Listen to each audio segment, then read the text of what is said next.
The massive council chamber fell silent as the holographic display showed footage from a small blue planet in an unremarkable solar system. The 12 alien representatives watched with growing interest as scenes of human warfare played before them.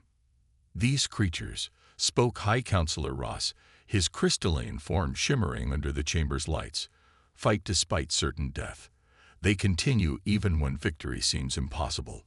His voice carried a mixture of confusion and intrigue. The Council had been losing the war against the Void Empire for 3 standard cycles. Their sophisticated weapons and advanced tactical algorithms proved useless against the Void's overwhelming numbers. They needed something different, something unpredictable. They needed humans. On Earth, life continued as usual. Workers filled office buildings, children attended schools, and politicians argued about trivial matters. Nobody expected the massive ships that appeared in the sky one sunny Tuesday morning. The military response was immediate but futile. Fighter jets scrambled only to find their weapons had no effect on the alien vessel's shields. However, this response impressed the watching council members. Humans were willing to attack an obviously superior force without hesitation. General Tom Wilson stood in the United Nations emergency chamber, his weathered face showing no emotion as he listened to the alien representative's proposal. The creature before him looked like a tall, humanoid praying mantis, its voice translated through a small floating device. "We offer you technology beyond your current understanding," the alien diplomat said. "Medical advances that will cure your diseases, energy sources that will end your resource conflicts. All we ask in return is your military assistance." The general's eyes narrowed. "You're losing the war, aren't you?" The alien's antennae twitched, a sign of surprise its species couldn't hide. "Your perception is accurate. We face an enemy that threatens all civilized space. And you need soldiers," Wilson stated flatly. "Why us?" "Your species shows remarkable adaptability and persistence. These qualities could be useful." Behind closed doors, Earth's leaders debated the offer. Some argued it was a trap. Others saw it as humanity's chance to join the galactic community. In the end, the decision was made. Earth would join the war. The council members watched with amusement as the first human soldiers arrived at their training facilities. To them, humans looked soft, fragile, and hopelessly primitive. They expected the creatures to struggle with advanced weapons, to crack under the pressure of actual space combat. "They will serve as adequate distractions for the Void forces," one council member noted dismissively. "Their natural aggression might prove temporarily useful." But then the training began. Within days, human soldiers mastered weapons it took other species months to learn. They worked in teams without needing neural links. They developed new tactics that combined their primitive understanding with advanced technology. Most disturbing of all, they smiled while doing it. "Sir," reported a training instructor to his superior, "the humans are modifying their combat suits. They'd found ways to increase shield strength by 23% through unauthorized adjustments. Instead of punishment, the humans received praise from their immediate commanders. This confused the council observers. In their cultures, deviation from standard procedures was discouraged. As the first month of training ended, the council received a report that would change their perspective forever. During a live-fire exercise, a human squad had achieved the highest score ever recorded. They had done it using tactics that no simulation had predicted. High Counselor Ross studied the report with his 4 eyes, his crystalline form clouding with concern. "Perhaps," he said slowly, "we should reevaluate our assessment of these humans." But it was too late. The process had already begun. Humans were being integrated into the Council's military structure. Ships were being modified to accommodate human crews. Weapons were being adapted to human specifications. The Council thought they were getting cannon fodder. Instead, they had just recruited a species that would rewrite the rules of galactic warfare. And the Void Empire had no idea what was coming. "Would you like me to continue with Part 2, or would you like any adjustments to Part 1? 3 months into training, the alien instructors gathered in their observation room, watching the humans with growing unease. What had started as amusement had turned into confusion, and now bordered on fear. Below, in the combat arena, a human squad led by Commander Jack Thomas was demonstrating combat techniques that shouldn't have been possible with their level of technology. They had taken standard-issue plasma rifles and somehow modified them to fire in burst patterns that the weapons designers had never intended. "They're breaking everything," muttered Senior Instructor Blitz, his scaled skin shifting colors with anxiety. "Not just the equipment, they're breaking our understanding of warfare itself." On the training floor, Jack's squad moved with deadly precision. The simulation drones, programmed with centuries of tactical data, fell one by one to strategies that defied conventional logic. Rather than using the cover spots designated in the training manual, the humans created their own, moving pieces of the environment in ways no other species have considered. "Stop the exercise," called one of the instructors. The simulation froze, and Jack's team looked up expectantly. "You're using unauthorized tactics," the instructor announced through the speaker system. "The combat manual clearly states." "The manual was wrong," Jack interrupted, his voice calm but firm. "We found a better way." The silence that followed was deafening. In another section of the massive training facility, the engineering division was having its own crisis. Human engineers had taken apart a standard shield generator, reassembled it with parts from 3 different systems, and somehow increased its efficiency by 40%.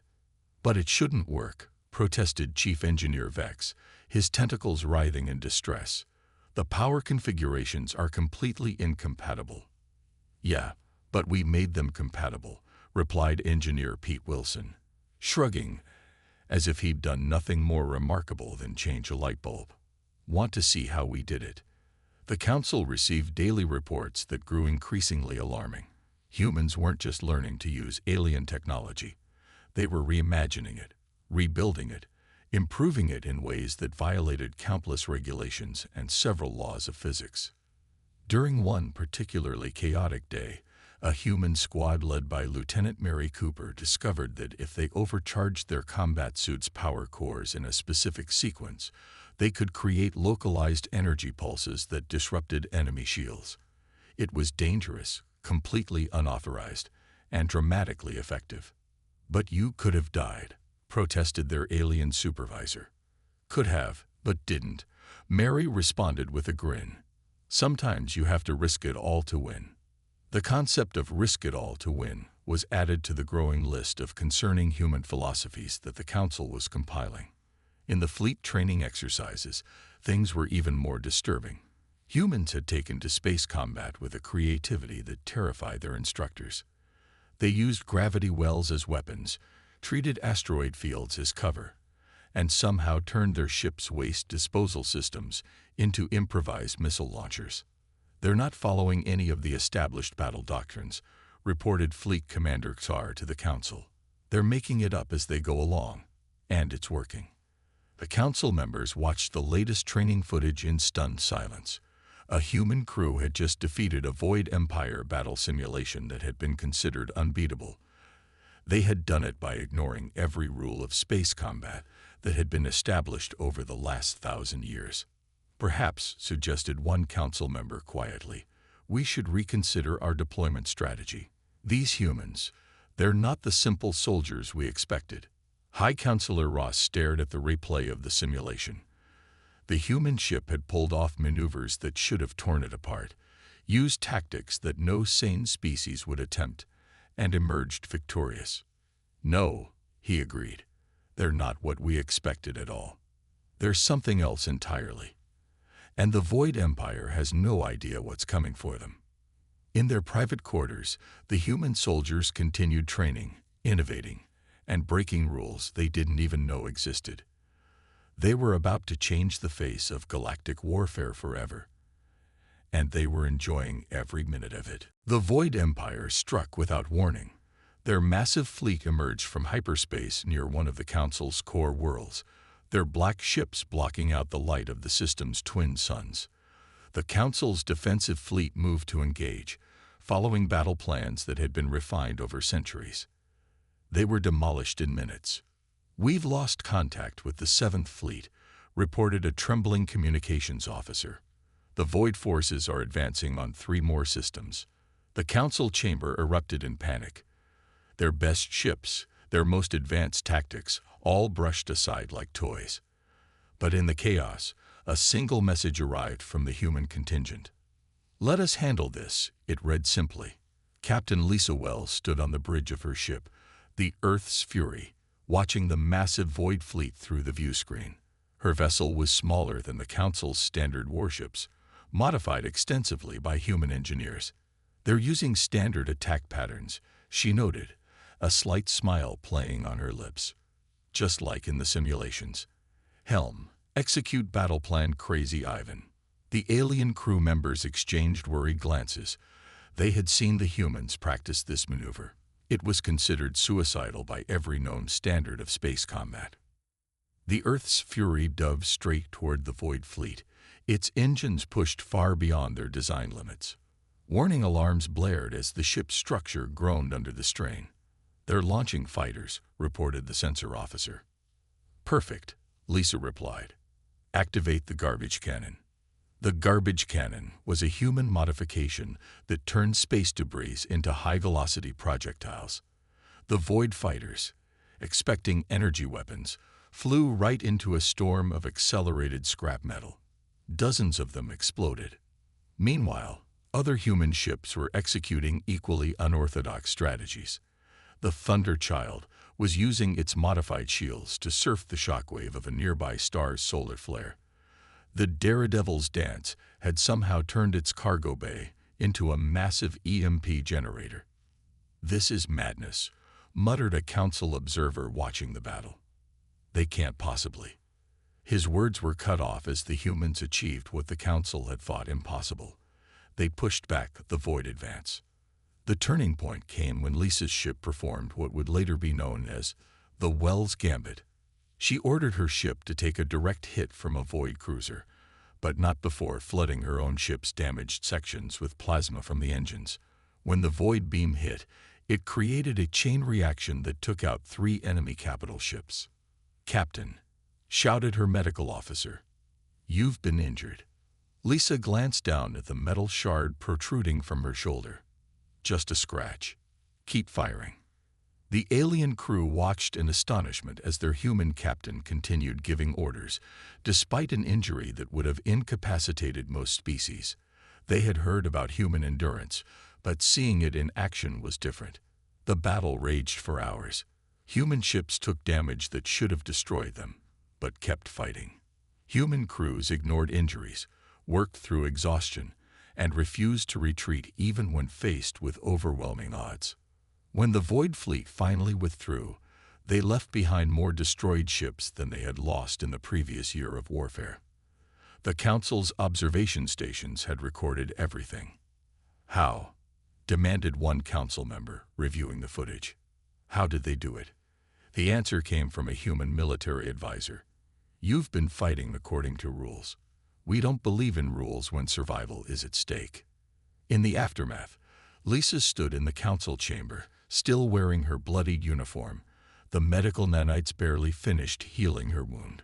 "This was just the beginning," she told them. "The Void Empire thinks they can beat us with superior numbers and technology, but they haven't learned what humanity knows. Victory doesn't always go to the strongest or most advanced. It goes to those willing to do whatever it takes." The council members looked at each other uneasily. They had wanted soldiers. Instead, they had unleashed something they barely understood: humanity's unconquerable spirit. And the galaxy would never be the same. In the depths of the Council's primary research facility, engineer Mike Rogers stood before a bewildered group of alien scientists. On the table before him lay what appeared to be a nightmare of crossed wires and mismatched parts. "This," he announced proudly, "is the game changer." The alien scientists stared at the contraption. It appeared to be a standard plasma rifle merged with primitive human projectile technology, with parts from at least 3 other weapon systems thrown in. "It violates 17 different safety protocols," one scientist noted. Mike grinned. "Wait until you see what it does." In the testing chamber, he demonstrated. The weapon fired a burst of plasma that somehow carried physical shrapnel within its energy envelope. The target dummy didn't just get hit, it was simultaneously burned, pierced, and shredded. "Impossible," whispered a senior weapons developer. "The energy field should have vaporized the physical projectiles." "Yeah, that's what everyone said," Mike replied. "So we changed how the energy field works." Word of the humans' innovations spread quickly through the Council's military. Human engineers weren't just using alien technology. They were rewriting the basic principles behind it. They took sophisticated weapons and made them better by making them simpler. They combined advanced shields with crude armor plating in ways that shouldn't have worked but did. The Council's research division was thrown into chaos when they discovered what Lieutenant James Brown had done to his squad's combat suits. He had somehow integrated Earth's primitive radio technology with the suit's quantum communication systems, creating a hybrid that was impossible to jam and could transmit through anything. "But the quantum field should interfere with the radio waves," protested the head of communications research. James shrugged. "We figured if they shouldn't work together, we'd make them work together anyway." This became known as the human approach. If something shouldn't work, make it work anyway. In the shipyards, human modifications were transforming the Council's fleet. Engineer Anna Miller had revolutionized ship design by introducing what she called controlled chaos systems. Ships now had backup systems for their backup systems, redundancies that doubled as weapons, and emergency protocols that the original designers would have considered insane. "Your improvements make the ships 30% less efficient," complained the chief shipwright, "but 100% more likely to survive," Anna countered. "What good is efficiency if you're dead?" The Council couldn't argue with the results. Ships with human modifications were surviving battles that should have destroyed them. Weapons with human upgrades were breaking through Void Empire defenses that had previously been impenetrable. In one particularly notable incident, a human engineer named Tom Baker modified a food synthesizer to produce chemical compounds that could eat through Void Empire hull plating. When asked how he came up with the idea, he simply said, "Well, some Earth foods can be pretty corrosive too." The culmination of human innovation came when Mike Rogers unveiled his masterpiece, the hybrid combat system. It merged human instinctive combat responses with alien targeting technology, creating a weapons platform that could think as unpredictably as a human while maintaining the precision of advanced alien tech. "It's beautiful," he declared, watching as the system outperformed every existing combat computer in simulations. "It's terrifying," corrected a Council observer. Both were right. The Void Empire began to notice these changes. Their standard tactics no longer worked against Council forces. Every time they adapted, they found themselves facing new human innovations that defied their understanding of physics, engineering, and military doctrine. In the Council chamber, the members watched as reports flooded in of human modifications spreading throughout their forces. What had started as a desperate recruitment of primitive soldiers had turned into a technological revolution. "We thought we were teaching them," mused High Counselor Ross. "Instead, they're teaching us that everything we know about warfare, about technology, about what's possible, might be wrong." In their workshops and laboratories, human engineers continued to tinker, modify, and improve. They weren't just adapting to alien technology. They were making it adapt to them. And the Void Empire was about to learn just how dangerous that could be. Admiral Robert Stone stood before the Council's military command, his weathered face illuminated by the holographic display showing the Void Empire's latest assault patterns. The alien commanders waited nervously. They had learned that when humans smiled like that, something unprecedented was about to happen. "Ladies, gentlemen, and beings of all designations," Stone began, "today we're going to teach you about psychological warfare." The concept was alien to the Council races. Their wars had always been straightforward affairs of technology and tactics. The idea of attacking an enemy's mind rather than their ships seemed bizarre. "First," Stone explained, We're going to make them afraid of the dark. He unveiled Operation Ghost Ship. Human engineers had modified Council stealth technology to create vessels that appeared to phase in and out of reality. They weren't actually doing so. It was all carefully crafted sensor manipulation. But to the Void Empire's forces, it would look like Council ships were becoming phantoms. The Void Empire prides itself on their predictability and order. Stone continued. So we're going to introduce chaos. The first test of the new strategy came at the Battle of 7 Stars.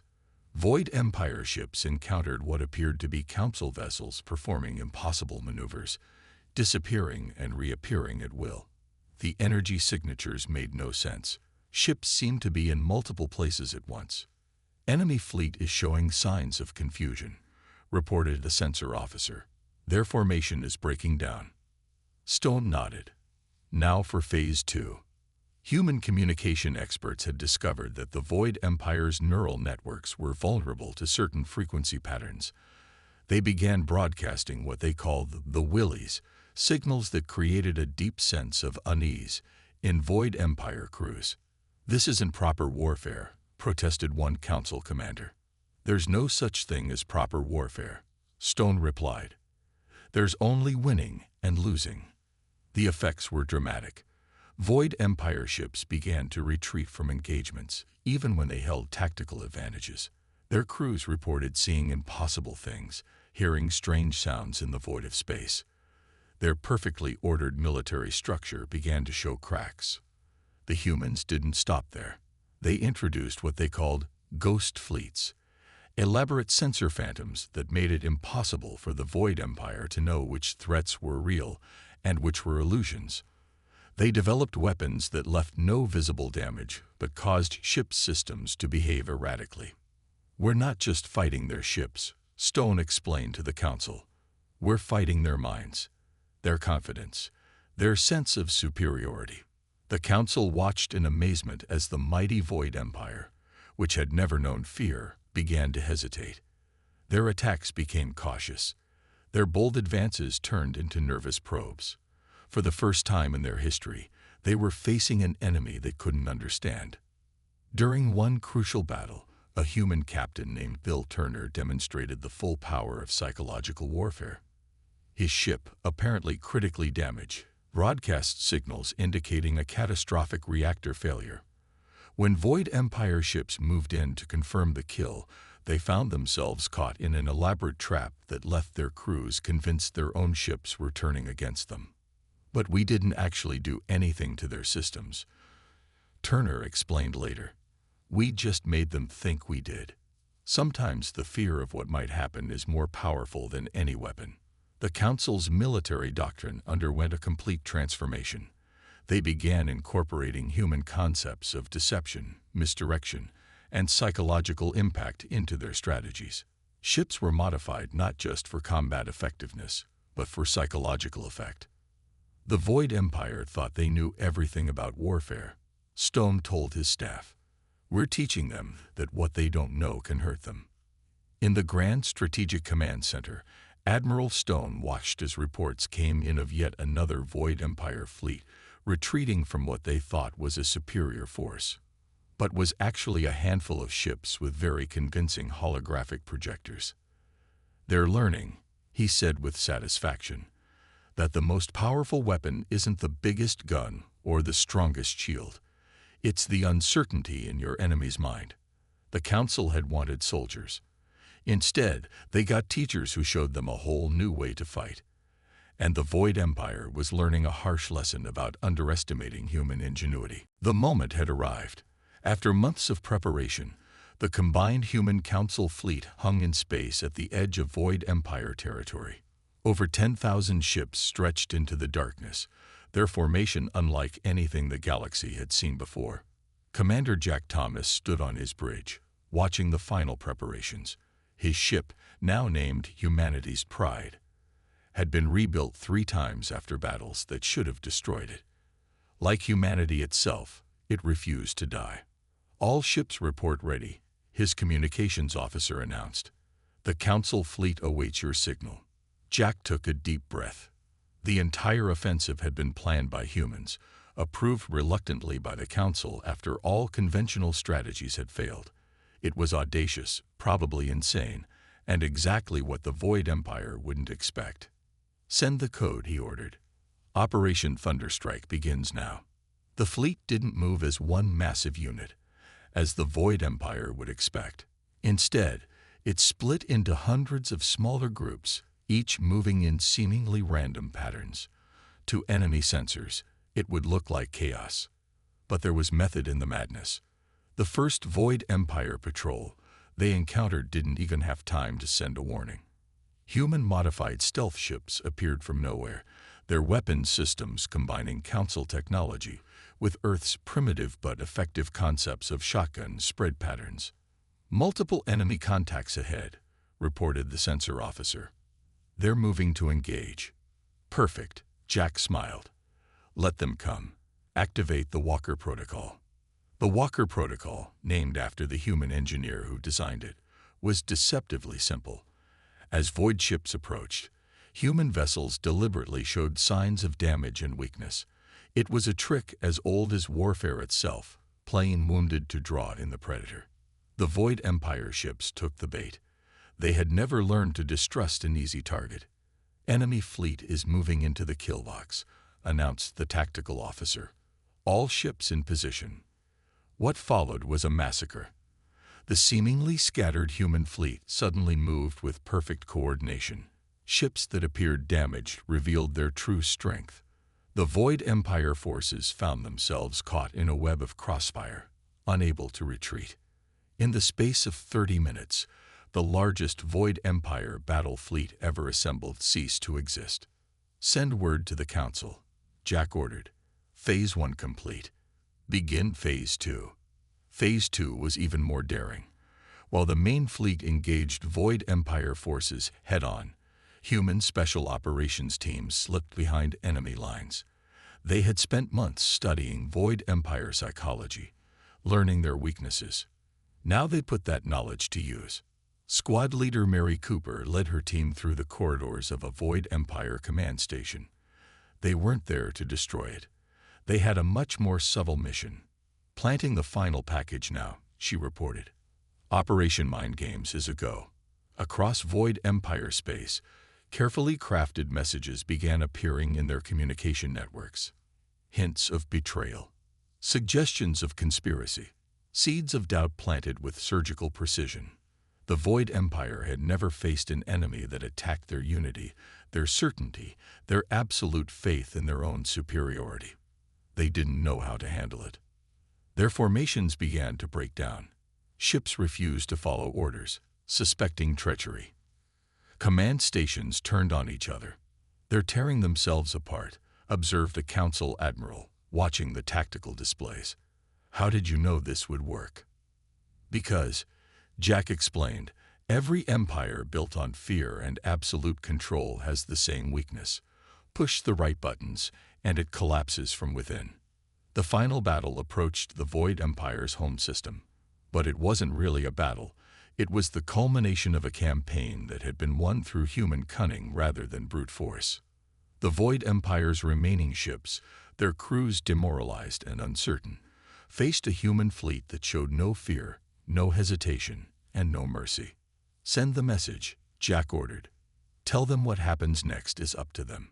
The response came within hours. The Void Empire, undefeated for 1,000 years, surrendered to a species they had once considered primitive. As Jack watched the enemy fleet power down their weapons, he couldn't help but smile. "Never underestimate humans," he murmured. "We're really good at winning impossible fights." 1 year after the Void Empire's surrender, the Council chamber looked very different. Human representatives now sat among the alien delegates, their presence a reminder of how much had changed. The galaxy's most advanced civilization had learned humility from a species they once considered primitive. High Counselor Ross stood before the assembled delegates, his crystalline form reflecting the chamber's lights. "We are here today," he announced, "to formally recognize humanity's contribution to galactic peace." In the audience, Admiral Robert Stone sat next to Commander Jack Thomas and Engineer Mike Rogers, all wearing new uniforms that combined council formal wear with human military tradition. They had become symbols of the change that had swept through galactic society. When we first discovered humans, Ross continued, we thought we were recruiting simple soldiers. We could not have been more wrong. Humans taught us that true strength lies not in advanced technology or ancient traditions, but in the ability to adapt, to think differently, and to never give up. The evidence of human influence was everywhere. Council ships now incorporated human innovations as standard features. Military academies taught human tactics alongside traditional strategies. Even civilian technology had been transformed by human creativity. The humans have a saying, Ross said. Necessity is the mother of invention. They proved this by turning our greatest crisis into an opportunity for growth. In the shipyards orbiting Earth, Council engineers worked alongside human technicians, learning from each other. The new vessels they built combined the best of both worlds, Council precision with human ingenuity. But perhaps their greatest contribution, Ross continued, was teaching us that there is always another way. When faced with impossible situations, humans don't accept defeat. They change the rules. The Council had created a new position, Director of Innovation. The first holder of this title was Mike Rogers, the engineer who had started the technological revolution.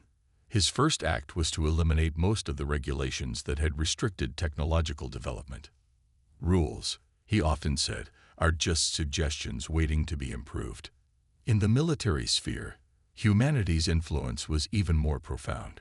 The Council's forces had been completely reorganized under a joint human-alien command structure. Training now emphasized creativity and adaptation over rigid doctrine. We thought we were teaching them, one alien commander remarked. Instead, they taught us how much we had left to learn. The former Void Empire territories were being reorganized too. Human diplomats had suggested something unprecedented, integrating former enemies into the galactic community rather than punishing them. It was working better than anyone had expected. Humans understand redemption, Jack Thomas explained to a skeptical council member. Everyone deserves a second chance, as long as they learn from their mistakes. As Ross concluded his speech, he made an announcement that sent murmurs through the chamber.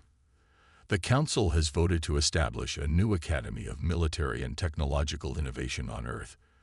For the first time in our history, we will send our best and brightest to learn from a younger species. The human representatives smiled. They had come so far from being seen as primitive recruits. Now they were teachers, innovators, leaders. But let us never forget the lesson we learned, Ross finished. Never underestimate any species. The ones you dismiss as primitive today might be teaching you how to see the universe differently tomorrow. After the ceremony, Admiral Stone stood at a viewport, looking out at the combined fleet orbiting the Council homeworld. Human ships flew alongside alien vessels, their designs now influencing each other. Did you ever think it would turn out like this? Jack asked him. Stone shook his head. They thought they were getting cannon fodder. Instead, they got a revolution. The galaxy had changed forever. The Council had gained not just allies but teachers. Humanity had gained not just technology but a place among the stars. And everyone had learned a valuable lesson about judging others by their apparent level of advancement. As the first students arrived at the new academy on Earth, they passed under an arch bearing words in multiple languages. The human phrase was the simplest, but it said everything. Never stop learning. Never stop growing. Never give up. The galaxy would remember that lesson for a very long time.